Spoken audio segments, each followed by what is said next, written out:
తెలంగాణకు వచ్చిపోయిన ప్రధానమంత్రి పెద్దన్న మాట మీద పంచాయతీ కారెక్కిన ఏనుగు బీఆర్ఎస్ మేడిగడ్డ టూరు ఇంకో 2 గ్యారంటీల అమలు 10 రోజులైతే కాంగ్రెస్ ఏలువడికి 100 రోజులు ఉరుకొస్తున్న పార్లమెంట్ ఎలక్షన్లు ఇంకా తేలని టికెట్లు వంచుడు గిట్ల ఎన్నో ముఖ్యమైనవి జరుగుతున్నాయి. అలా పాలమూరులో ప్రజా దీవెన మీటింగ్ పెట్టిండు ముఖ్యమంత్రి సారు.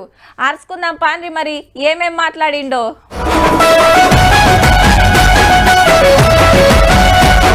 పాలమూరు మీటింగ్ కు బగ్గొచ్చిరు పబ్లిక్. చీకటైనా గానీ సీఎం సార్ మాట్లాడేదాకున్నారు. మీ దీవనార్తితోని జెడ్పీటీసీకి వెళ్లి సీఎం దాకెదిగిన అని శనార్థి చెప్పిండు. 10 ఏళ్ళు వెళ్ళినా పాలమూరు భూమిలో దూప తీర్చలేదని కేసీఆర్ సార్ మీద గరం అయ్యిండు.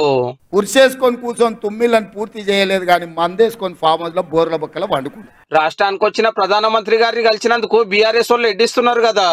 సన్నాసులారా, నేను ఎక్కడ పోయి ఇంట్లో తలుపులు మూసి కడుపులో తలకాయ పెట్టి కాళ్ళు పట్టుకోలే, చెవులో గుసగుసలు చెప్పలే. బాజాబ్తా ప్రధానమంత్రిగా ఈ రాష్ట్రానికి వస్తే ముఖ్యమంత్రిగా నా బాధ్యతను నెరవేర్చిన, మనం అడిగిన నిధులు ఇవ్వకపోయినా, మనం అడిగిన అనుమతులు ఇవ్వకపోయినా చాకి రేవు పెట్టి చిరిగేదాకా ఉతికే బాధ్యత నేను తీసుకుంటా.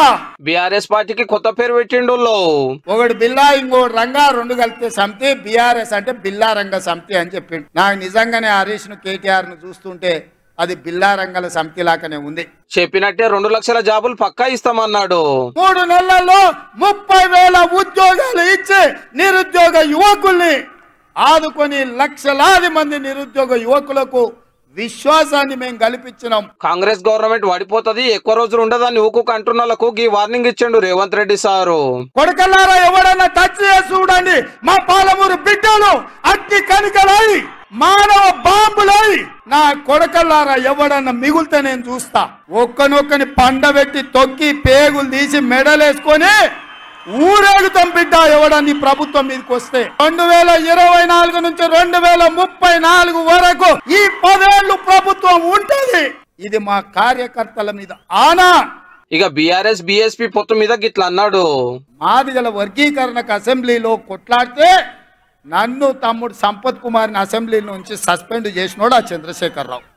అట్లాంటి పక్కన మా మిత్రుడు ప్రవీణ్ కుమార్ వచ్చి చేరడము మన పాలమూరు ఆత్మగౌరవానికి మంచిదా? మీరు ఆలోచన చేయండి. ఎమ్మెల్సీ ఎలక్షన్ లో జీవన్ రెడ్డి సార్ను, ఎంపీ ఎలక్షన్ లో వంశీచంద్ సార్ను గెలిపియాలని కోరిండు.